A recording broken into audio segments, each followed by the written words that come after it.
On a cold Tuesday morning in suburban Pennsylvania, a 43-year-old woman named Rebecca Hayes sat in her living room, phone trembling in her hand, and dialed 911. Her voice was steady, almost eerily calm when she said the words that would shatter her world forever. "I need to report a crime. I killed my mother." When police arrived at the modest two-story home on Maple Drive, they found a scene that would haunt investigators for years to come. But this wasn't a case of a sudden snap or random violence. This was the culmination of decades of silence, of boundaries crossed, of wounds that never healed, and of a daughter who believed she was protecting the one person she loved most in this world, her 15-year-old son, Michael. What really happened in that house? What pushed a seemingly ordinary mother to commit the unthinkable? The incident took place in the spring of 2019, in a quiet, middle-class neighborhood where tragedy wasn't supposed to find its way into people's homes. Rebecca Hayes lived with her 72-year-old mother, Dorothy, and her teenage son, Michael, in a house that had been in their family for over 30 years. To the outside world, they were a tight-knit family dealing with challenges that many American households face: financial strain, the pressures of single parenthood, and the complexities of multi-generational living. Rebecca worked double shifts as a nurse at the local hospital, trying to make ends meet after her divorce 5 years earlier.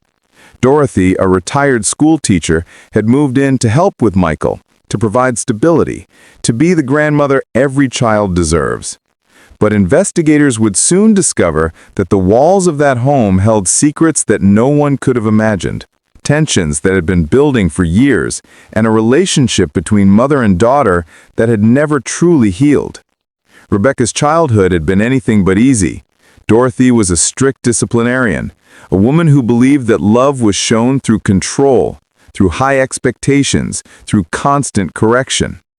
Rebecca grew up in a home where affection was scarce, where mistakes were met with harsh criticism, where she learned early on that her mother's approval was something she would spend her entire life chasing, but never quite reaching. When Rebecca's marriage ended, she had no choice but to return to her childhood home with Michael, then just 10 years old. Dorothy welcomed them back, but with that welcome came conditions, expectations, and a resumption of the control that had defined Rebecca's entire life. The real tension, however, began to center around Michael.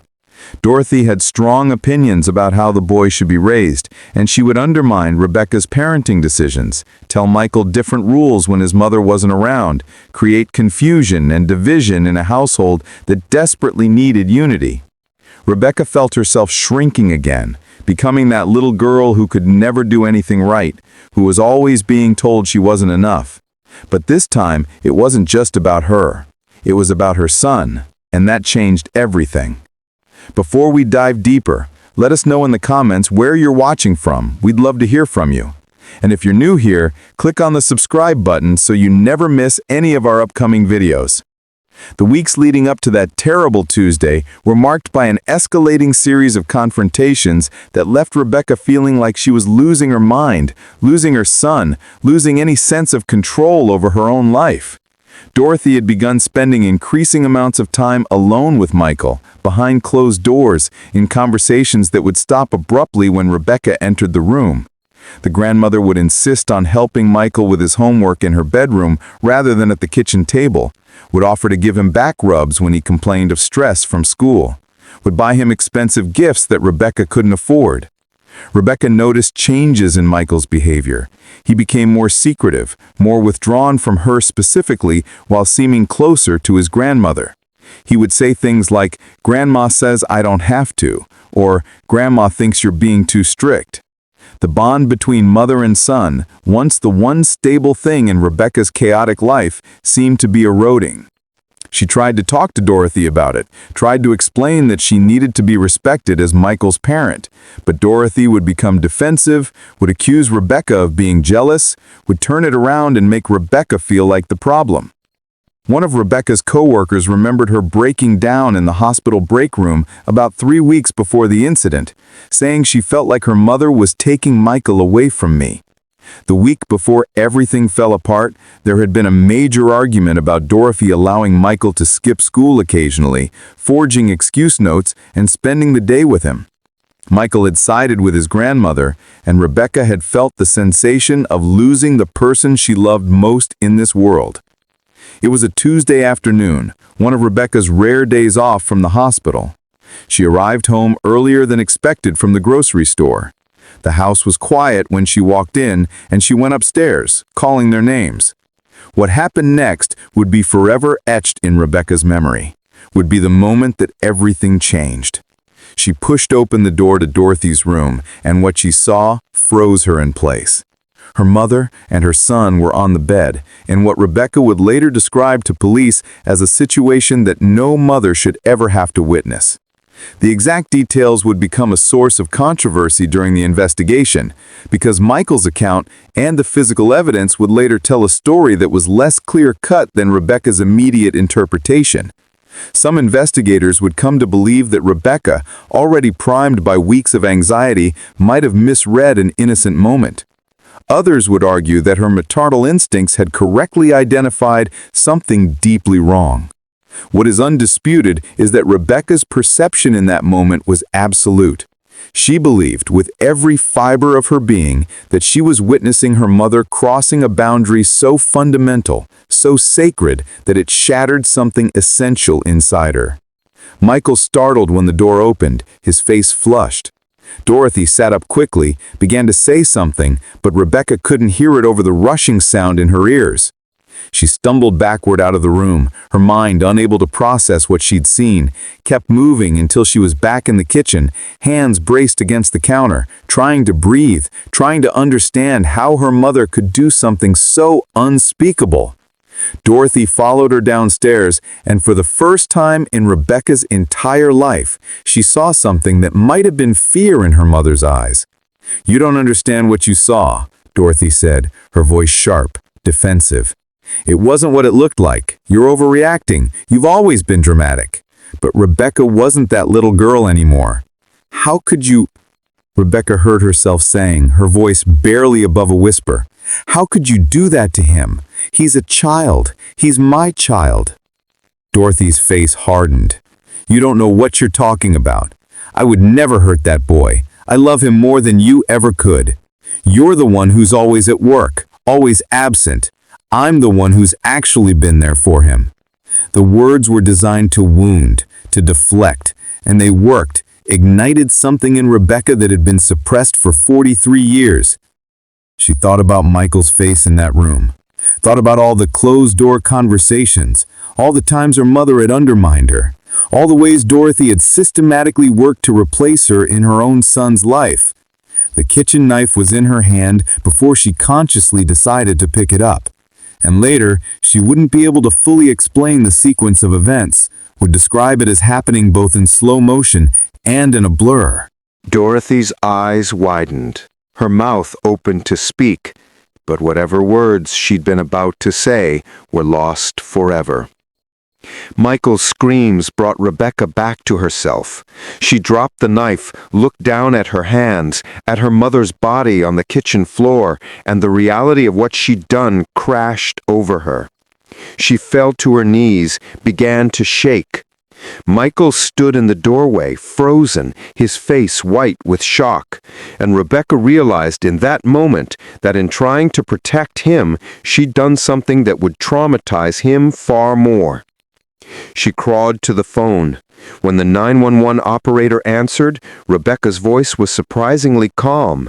"I need to report a crime," she said. "I killed my mother. I'm at 247 Maple Drive. Please send someone. My son is here."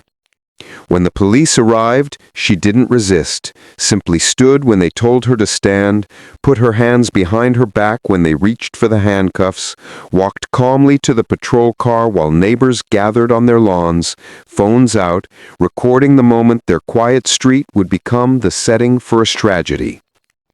The investigation was complex, marked by conflicting interpretations of evidence. Detective Sarah Martinez would later describe it as one of the most difficult investigations of her career. The forensic team examined Dorothy's bedroom extensively. What they found was ambiguous. There was no physical evidence of sexual assault, nothing that would definitively prove Rebecca's worst fears had been founded. Michael's clothing was intact, and when he was examined, there were no physical signs of abuse. However, the psychological evaluation told a more complicated story. Michael was deeply traumatized, and when asked about his relationship with his grandmother, his answers were inconsistent, sometimes defensive of Dorothy, sometimes hinting at interactions that had made him uncomfortable. Rebecca's psychological evaluation became central to the case. She was diagnosed with complex PTSD stemming from her childhood experiences with Dorothy, and experts suggested she might have experienced a dissociative episode triggered by what she perceived as the ultimate betrayal.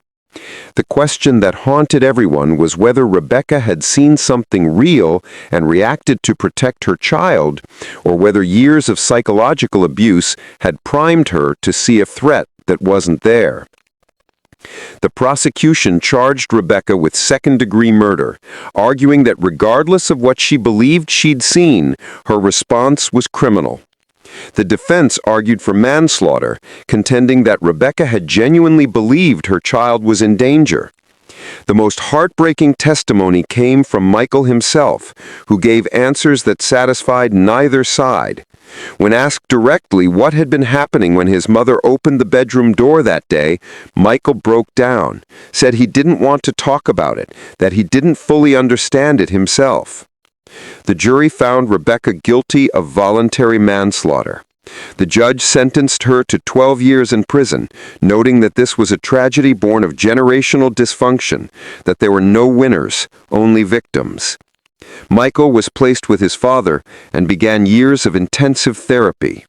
Rebecca, serving her sentence, has become an advocate for other incarcerated mothers, consistently clear that she takes full responsibility for her actions, that she knows killing her mother was wrong, but that she would make the same choice again if faced with what she believed was her mother harming her child. Do you think this tragedy was driven more by a real threat that Rebecca correctly identified? By years of accumulated psychological abuse that distorted her perception in a moment of crisis? Or by the toxic family dynamics that made it impossible for anyone to see clearly? Let us know your thoughts in the comments below.